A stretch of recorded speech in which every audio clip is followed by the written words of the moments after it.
ball game, but do you really screw around with what got you to the dance?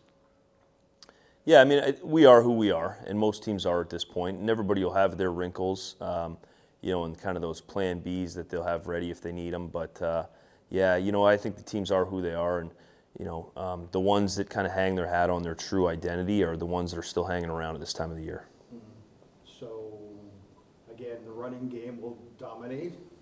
Well, I think, we always want to be in a position to run the football, and certainly it's helped us out the last few weeks, and in particular last week, especially as the weather started to turn in that game, it was nice to be able to lean on that and use that to help close out the game. So there's definitely, a strong likelihood that we'll come out trying to establish the run.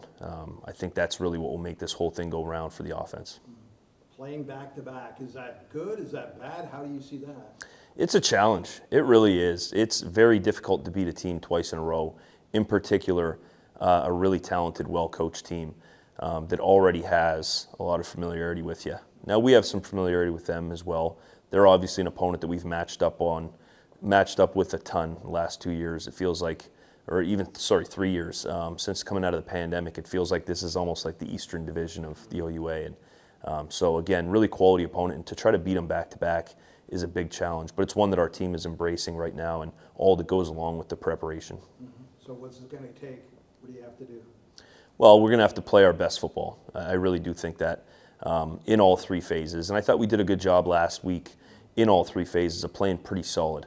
But, eliminating those big mistakes that can really flip the field and put points on the board in the wrong direction, it's what we call beat yourself football. And we just got to make sure we eliminate that. And we've gotten much better at that down the stretch of the season. So I think if we can put together another game where players are playing their best football and stepping up and making those big plays out in wide open spaces, and we eliminate the big mistakes, I think we got a serious opportunity here. And use our athleticism, in the open field, in the kicking game, and try to get the ball out into space on offense, and defensively lean on that front seven, that's done such a good job this season.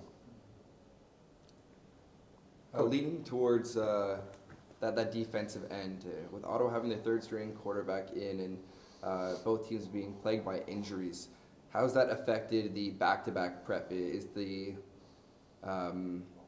increased amount of game tape from the previous week playing a big role? Yeah, I think, both teams, I imagine, will be relying heavily on last week's game film.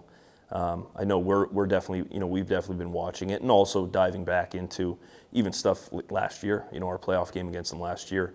But at this point with the quarterback situations, their guy certainly feels like he's playing like a starter. And he is the starter now and has been for a while and has won some big football games for them.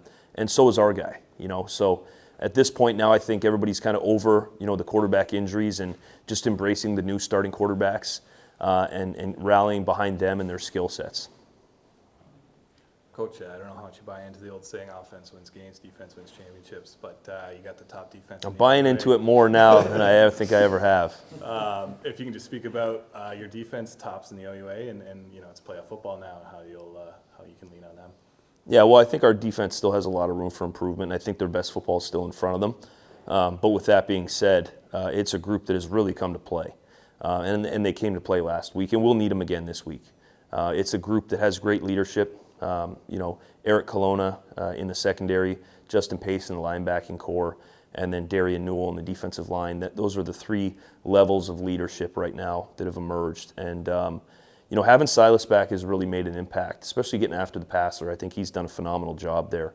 One thing I'm proud of our defense is, their commitment to taking on that kind of dominant mindset. I think they're starting to believe that they can be a dominant group, and they're trying to get after the football and create turnovers. But Ottawa is the type of team that they'll have some things ready, and they're going to make some plays, and they're going to march the ball a little bit, and they'll score some points. They're a really good football team. And our defense has just got to understand that it is a reset mentality, and we're going to play it one play at a time. And if we do give something up, we're just going to reset and get right back to it, and continue to try to be really disruptive.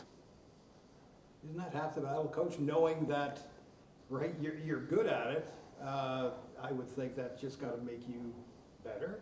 Mm-hmm. Yeah, I think you can start to feed off, the positive production that, position groups have and units have, and that can kind of rally the guys to, hey, let's embrace this and let's throw the next layer of schematics and technique onto this success we're having. And that's, a big part of football.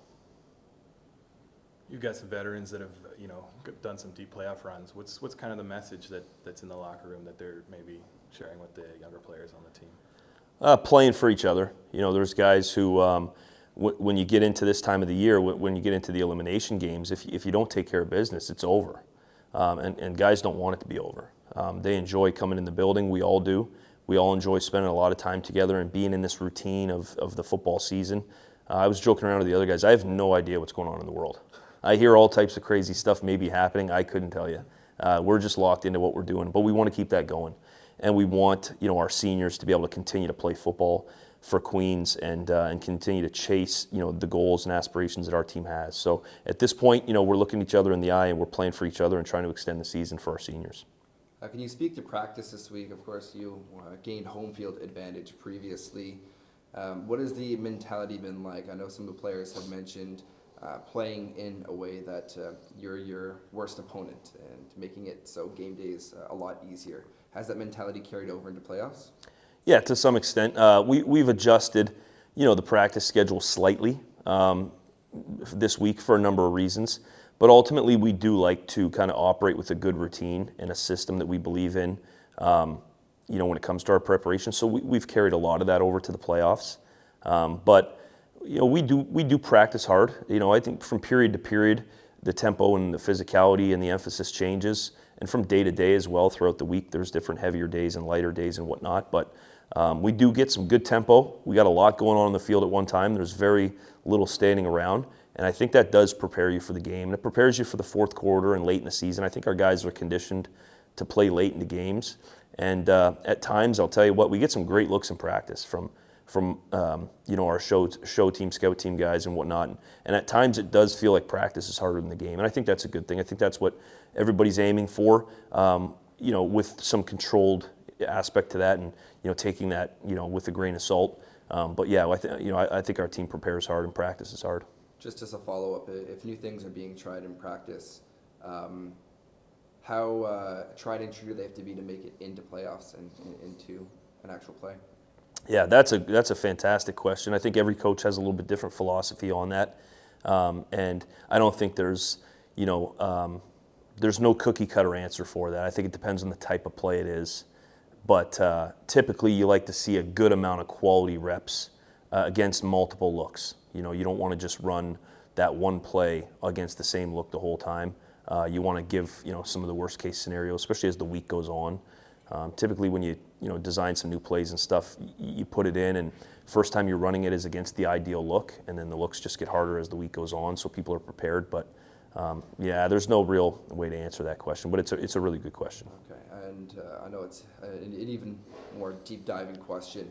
With Western being a guaranteed opponent, if a win happens this weekend, does that shift how you plan and how you play against Ottawa in hopes of offsetting the Mustangs? No, we're not. There's some things that can happen in the OUA still, so our focus is entirely on Ottawa. Now we have some advanced scouting that we do in terms of like film breakdown within the office that some members of our staff are breaking down the rest of the OUA and the playoff scenarios, but the focus for our players and our coaches is Ottawa without a doubt. Yeah.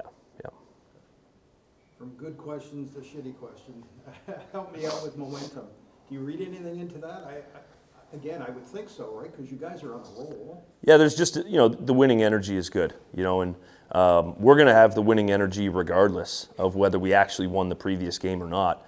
That's just the way our program operates. We have high expectations. We believe we're built to win. But, when you do string some games together where you're coming out victorious, I think there is a good energy that can come from that within the building, within, on the practice field and whatnot. So we're definitely using that and feeding off that type of energy. Thanks, Coach. Okay. Back number 26, Keegan Vanek, fresh off a highlight reel interception last week against Ottawa. Well, I guess I could start. At least up in the booth, we were losing our minds off that interception. Can you speak to the atmosphere on the field as you prevented a touchdown? I mean, goes all the way around. Anytime any one of the players on our defense make a play, we're a real tight brotherhood. We love to get amped up for each other, and I think that homecoming atmosphere made a huge difference as well. You know, just bringing energy into the building, and I don't know, that play wasn't so much the play, it was the amped up feelings out of my teammates that is what made it what it was. So That's awesome. And I did notice during that game, especially from their offense, it started to get a little bit chippy, and Ottawa getting a bit overly physical. Is that the type of thing that you brush off, or is it still sitting there in the back of your mind as you have to play them a second week? no, I think it's just football. You know, it's a competitive game. It's you get a bunch of guys, you know, just wanting to get physical and go and win that game. And you know, I expect nothing less in the playoffs, you know, from them or us. And you know, just play within the parameters. And you know, it's a good physical game we're going to play this weekend. Playing them back to back, but now something's on the line, obviously. Maybe your thoughts on that? We just treat it like any other game. Like Coach Snyder was saying earlier, we've played them tons of times in the past 3 years, you know, after the pandemic. So, you know, like he was saying, we got a book on them, they got a book on us, and I think it's important to just treat every game like another game, regardless of what's on the line, right? You think of things as being too big, you know, there's things that can not go in your favor, right? So just treat it like anything else, and things that you want to go right will happen. Keegan, as a veteran, is there a different message in the locker room now that it's playoff time, or is it still status quo? No, like I said, just take it one game at a time. We don't like to look ahead. We don't like to look back. We just want to play for each other. You know, there's a bunch of seniors on this team. We're a pretty veteran team right now, and this could be their last game playing at Richardson. You know, depending how things go out in the playoff run. So I think it's important to just we'll play our best game if we have a purpose, and I think our purpose right now is just to play for one another. So. Thanks, Keegan. Great, thanks, Perfect. Keegan. Thanks. Inside linebacker number 44, Justin Pace. All right, Justin, we've seen you more what feels on the quiet side for part of this season, but in our last Ottawa game, it was clear that you were not. You were running, you're making all the plays that you needed to. Can you just speak to more the element of distraction up until you need to make a play for your team? I know it's a weird way for you to. I can rephrase that. I apologize. I'm losing my words. Trying to think of how to rephrase that one. I'll step in. Sorry, Justin. So Ottawa again. Can you carry the momentum over from last game, or is it a completely different scenario come Saturday? Oh, I think we definitely will. Our team played a really good and physical game, and we're definitely ready to bring that again this weekend, and just continue on the success that we had as a defense. And I know our offense will continue to do what they have to do, stick to their game plan, and I think we're gonna have a great game again this weekend. And what's the practice atmosphere been like this week? Does it change at all now that it's playoffs, or is it the status quo? I wouldn't say it doesn't really change, but the guys are, I'd say, a bit more locked in, and we have like a sense of urgency that we need to make it happen right now and like this year, because like Keegan said, we play for each other, and we have like a lot of seniors that are not coming back, and might be their last game at Richardson. We hope not, and we'll make sure that it isn't. But yeah, I just feel like we all play for those seniors, and we want to make sure that they finish their career here at Queens with a ring. Top ranked defense in the OUA. Steve talked about it. Keegan talked about it. How can that unit continue the momentum into the playoffs? I feel just continue what we're doing. Keep bringing pressure to the quarterback, and our defensive backs have been amazing last game, and I think this week we practiced very well, and if we can do what we did last week, I have no doubt that we can hold them to under 7 points. Like we can just continue on the success that we've had all season. So Ottawa's element of distraction. how do you, on the defensive end, get a read to go and make a play and understand where you fit in that formation? Well, we've watched a lot of film on them, and you know, I've already played them 3 times, and it's only my second year here. But most of our defense played them maybe 6, maybe going to the 7th time.